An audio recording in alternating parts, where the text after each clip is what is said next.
Diqqat, noxush xabar. Siz ekranda ko'rib turgan bu shaxs O'zbekiston fuqarosi ona zori shuncha vaqtdan qidirib yuribdi-da.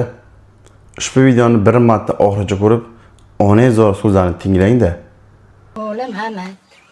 Mana shuncha yil bo'ldi. Endiki ballariga egalibman. Mana umrim bormi yo'qmi? Ilohim kirib kelgin, sog' salomat. Gapiravering. Bolalarning kutayotibdi balar. Mana biri 7, biri 3.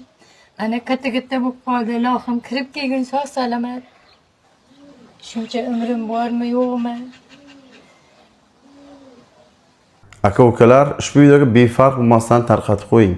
Siz ekranda ko'rib turgan bu shaxs Qoraboyev Hamid 1986-yil Sirdaryo viloyatida tug'ilgan.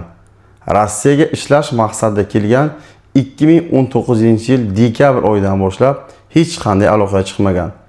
Aka-ukalar, ushbu videoga befarq bo'lmasdan tarqatib qo'ying. Ona zor so'zlarni eshitdingiz. Bu akamizni turmush o'rtog'i 2 nafar farzandi kutib kelmoqda. Umid qilamizki, ushbu videoga befarq bo'lmaysiz va tarqatib qo'yasiz. Bu videoni tarqatib qo'ying, ilohim topilsin. Kimdir ko'rgan bo'lsa, bilgan bo'lsa, qanaqadir ma'lumot bo'lsa, pastdagi do'stin nomlariga aloqaga chiqing.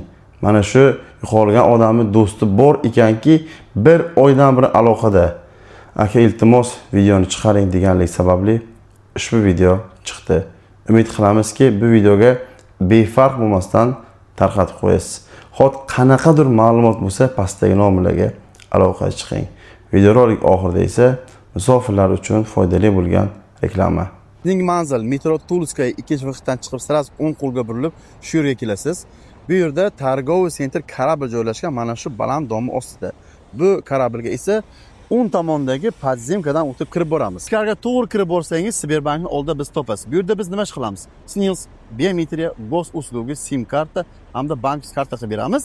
T-bank besplatniy faqat 500 rublga sim kart sotib olsangiz bo'ldi va sim karta o'zingiz pul qo'yib olasiz. Va bundan tashqari 1 soat ichida pasport beramiz va turdoydagor qo'lda bo'lsa, uydan jo'natib beramiz va vassalarni gos usul ham qilamiz.